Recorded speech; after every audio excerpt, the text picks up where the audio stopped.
Hey guys, hari ini aku mau bicara soal satu sistem yang akhirnya sudah datang di Indonesia, dan itu adalah this bad boy right here.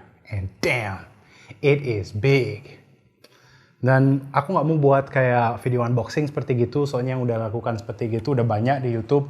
Jadi aku mau kasihin kalian reviewku soal sistem PS5, dan itu adalah review yang jujur soal apa yang aku pikir bagus dari sistem ini, dan apa yang kurang bagus juga. So, let's get started.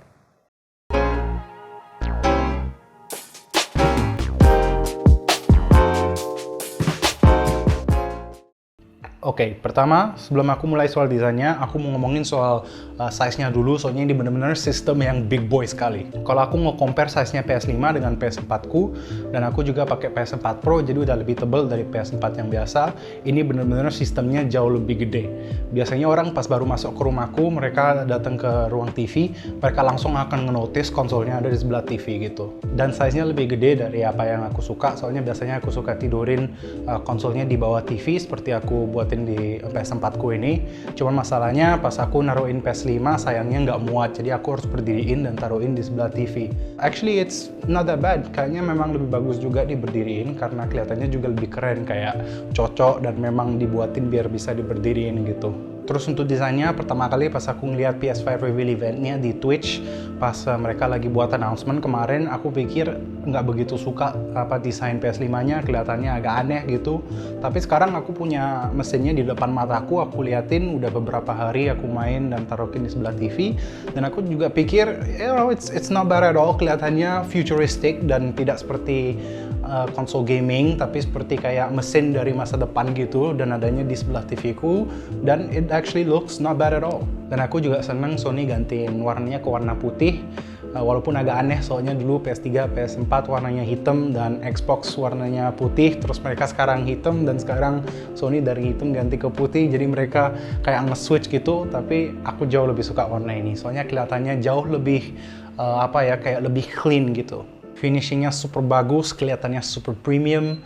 Terus kalau kita liatin tembok yang ada di dalam sistem, yaitu inner walls-nya, Sony tambahin juga mereka ngeprint symbols yang dari controller langsung ke dalam temboknya, jadi kelihatannya super keren, dan itu bener-bener attention to detail yang aku bener-bener appreciate. Dan aku juga nggak bisa pikirin pekerjaannya yang diperlukan untuk menaruhkan print gitu di dalam konsol, dan it just to show orang Jepang benar-benar meticulous sekali pas mereka lagi kerja. Terus untuk joystick, aku mau ngomongin soal mesinnya yang mereka taruh di dalam, soalnya ini adalah yang apa semua orang lagi bicarain soal PS5, itu ada di controllernya. Desainnya baru, oke, kelihatannya sedikit seperti joysticknya Xbox, tapi I love the design, kelihatannya futuristic juga. Pas aku pegang di tangan, feel-nya juga lebih enak, so not bad.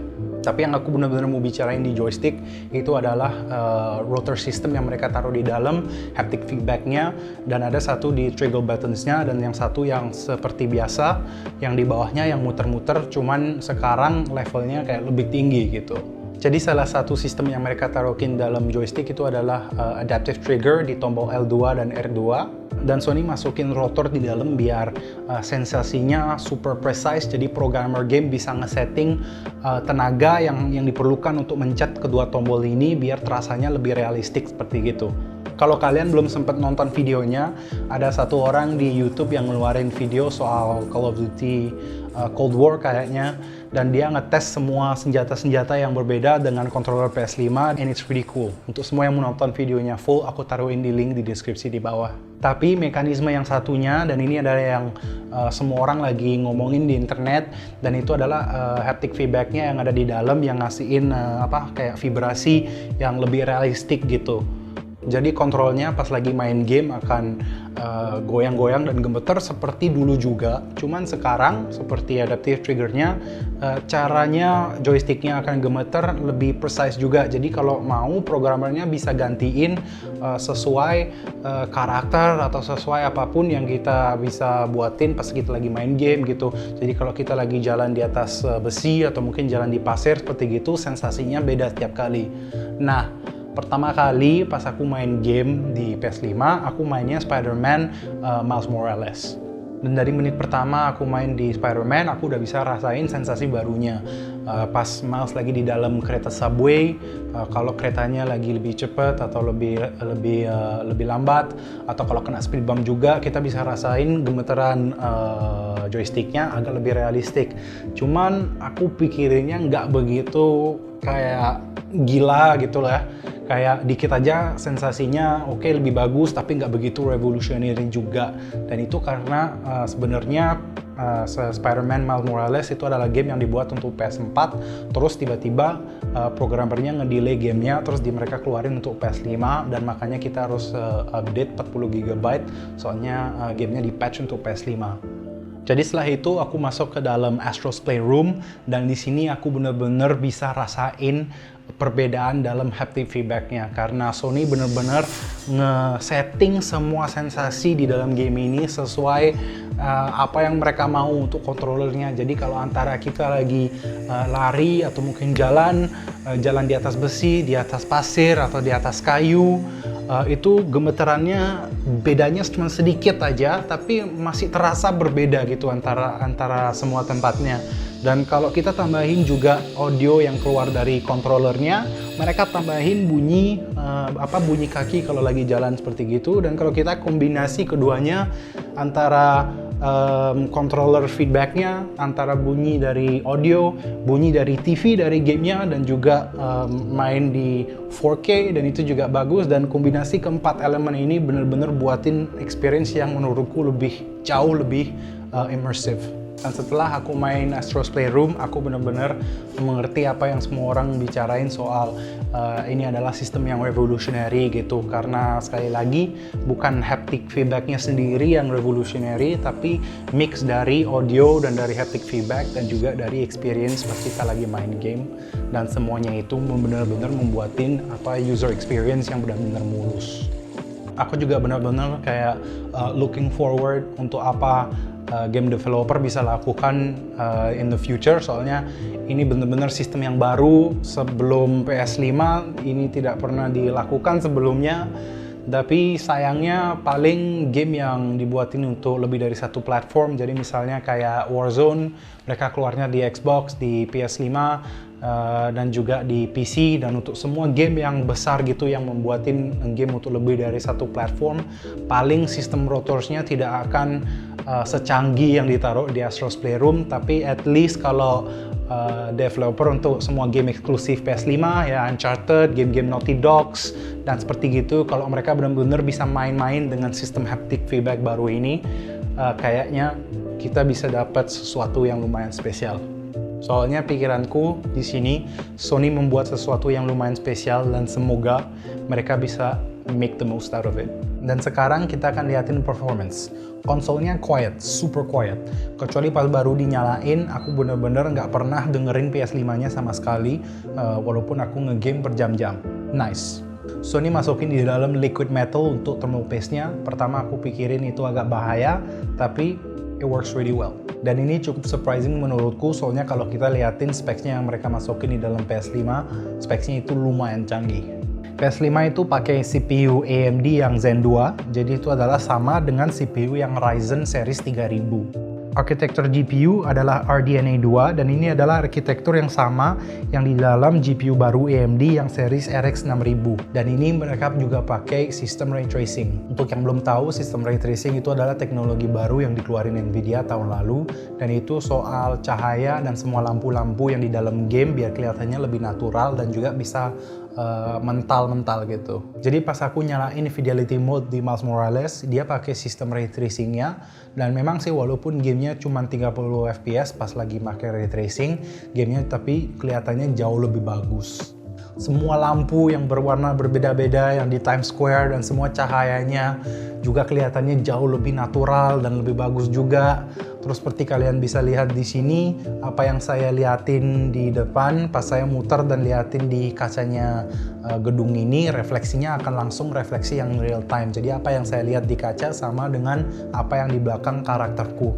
pas aku ngaktifin mode performance di Miles Morales, pas aku ngeliatin kaca yang ada di gedung, gambar yang aku bisa lihat di dalam itu adalah gambar yang ditambahin dari programmer biar gamenya kelihatannya lebih natural gitu. Tapi setelah aku muter balik di belakang karakter, langsung kita bisa lihat bahwa gambarnya tidak sesuai apa yang ada di kaca.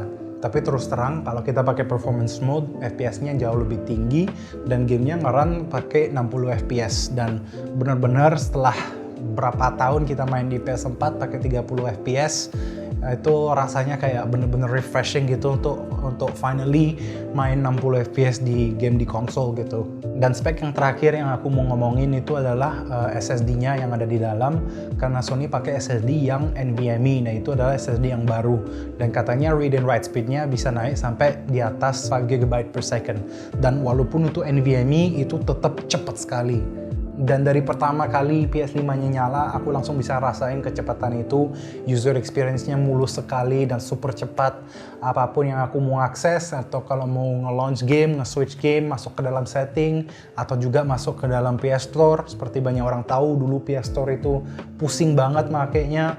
Ngeload terus, nge-crash terus, kita bisa nungguin sampai 10 menit sebelum store-nya mau nyala, seperti gitu. Dan ini bener-bener refreshing, soalnya dari orang yang nge-game juga di dalam PC, di PC ku di belakang ini, aku juga pakai sistem SSD. Pas balik lagi ke PS4 Pro kemarin yang masih pakai hard drive yang mechanical, itu bener-bener nggak betah nunggunya gitu. Dan untungnya kecepatannya juga bisa dirasain di dalam game, soalnya dari pertama kali aku nyalain PS5-nya sampai masuk ke dalam game itu nggak sampai 1 menit. Terus mereka juga masukin sistem switcher di dalam PS5 dan memang sih sistemnya nggak secanggih yang punyanya Xbox, tapi aku tetap bisa main satu game terus switch ke game yang kedua dan dalam 1 menit aku sudah bisa main game yang kedua. Dan menurutku tuh kecepatannya PS5 dan semua kemulusan user experience-nya juga ya, itu bukan kayak wow gitu super cepat, tapi lebih kayak rasanya tuh kayak akhirnya gitu. Soalnya aku seperti aku bilangin, aku user PC lebih dari 4-5 tahun sekarang dan saya nggak pernah nggak pakai SSD di PC. Dan kalau kita pikirin PS4 Pro juga keluarnya cuma 4 tahun yang lalu, dan pas PS4 Pro keluar SSD sudah cukup murah. Jadi mereka kalau mau bisa masukin di dalam, cuman OS-nya nggak bisa nge-support kecepatan baru ini. Jadi menurutku sih bukan kayak sesuatu yang revolutionary, tapi kayak sesuatu yang long overdue seperti gitu. Soalnya kalau kita pikirin tuh PS4 adalah sistem PlayStation yang paling lama di dalam market, kayaknya sekitaran 7 tahun lebih. Dan di dalam 7 tahun itu teknologi sudah nge-improve banyak sekali, dan rasanya tuh pas mereka keluarin PS4 Pro kemarin itu masih berkurang. Dan untuk akhirnya mendapat sistem yang cukup canggih yang bisa di-compare dengan PC yang kita habisin 10 juta hari ini, kayaknya PS5 bener-bener bisa jadi kompetitor seperti gitu, dan itu I really like that. Dan semoga ya untuk semua dari kalian yang rencana untuk beli PS5 dan juga yang sudah beli PS5, kalian nggak punya masalah apapun. Soalnya aku sendiri punya beberapa masalah di PS5 ku pas beberapa hari pertama aku lagi make, dan setelah aku baca online ada beberapa masalah yang lebih buruk lagi. Jadi hope it's okay. Karena misalnya untukku, aku punya beberapa masalah dengan PS5 ku pas aku baru terima minggu lalu. Misalnya di Astro's Playroom aku nggak bisa ngedownload gamenya untuk 2-3 hari setelah 20 GB. Nggak tahu kenapa gamenya langsung nge-freeze, nggak mau install lebih dari 20 GB. Dan tiba-tiba setelah software update yang dikeluarkan 2-3 hari setelah itu, aku langsung bisa install dan main Astro's Playroom. Tapi walaupun aku sempat install Astro's Playroom, aku tetap punya masalah dengan download speednya. Nggak tahu kenapa, tapi setiap kali aku nge-download game, walaupun itu untuk Astro's Playroom, Spider-Man, Bloodborne, atau Final Fantasy 7 Remake, setiap kali aku nge-download speednya itu nggak stabil sama sekali. Padahal aku udah cek di HP ku dan juga di PC ku, koneksinya normal sama sekali, tapi begitu aku mau ngedownload di dalam PS5, koneksinya langsung naik turun terus. So, I don't know. Katanya Sony, mereka akan nge-fix problem ini dengan software update ke depannya. Cuman itu ngebuatin saya ragu dikit, soalnya kemarin pas di PS4 ya, ingat PS4 mempunyai banyak masalah dengan download speed, dan itu kayaknya sih adalah masalah dengan OS mereka. Soalnya pas aku cari di Google soal masalahku, aku ketemu banyak orang yang punya masalah yang berbeda-beda yang terkait dengan download dan upload speed. Dan menurutku yang paling parah itu adalah beberapa orang yang nyoba ngupload save data mereka yang dari PS4 untuk dibawa ke PS5 lewat cloud system mereka.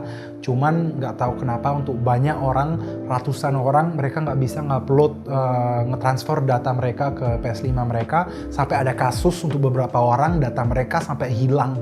Jadi mereka nggak bisa lanjutin semua save mereka dari yang mereka mainin dari beberapa tahun sebelumnya di PS4 itu kayak.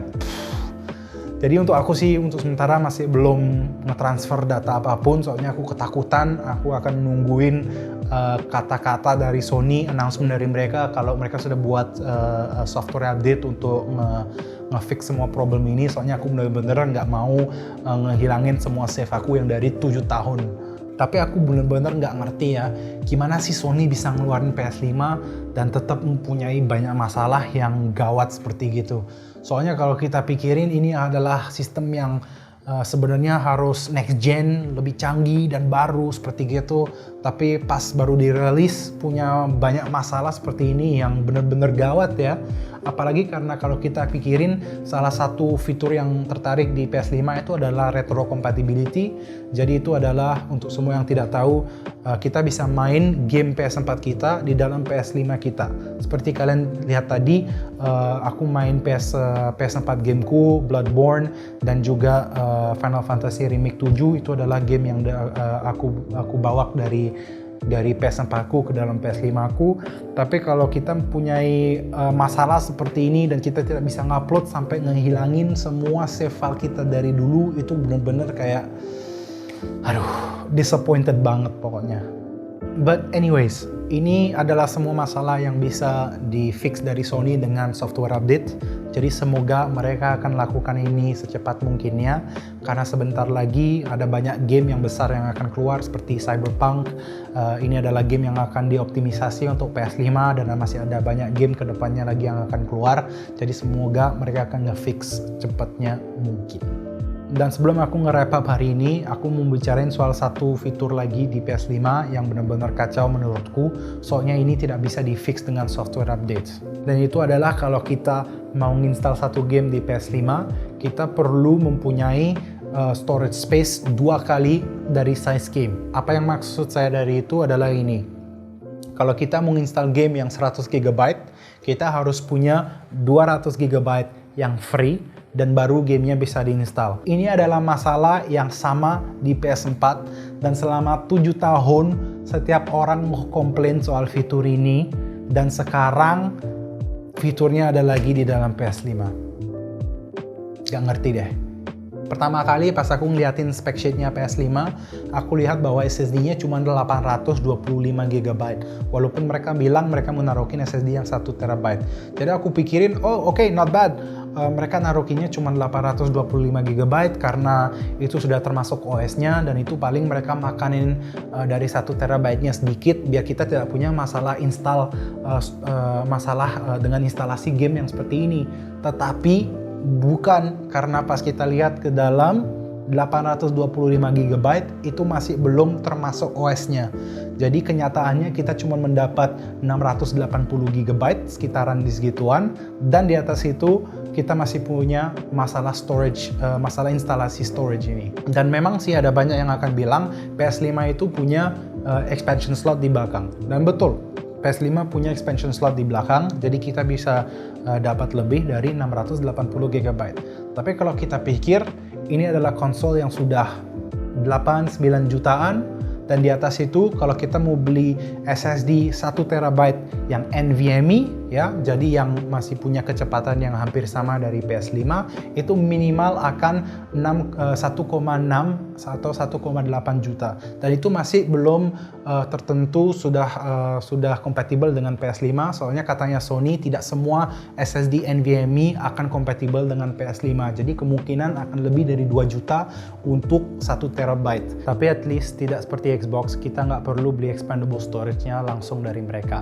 So, I'll give you that, Sony. Jadi, apa final thoughts-ku dari PS5? It's pretty damn good, but it's not perfect. Dan apakah aku ngerekomen untuk beli PS5? Jawabanku, iya.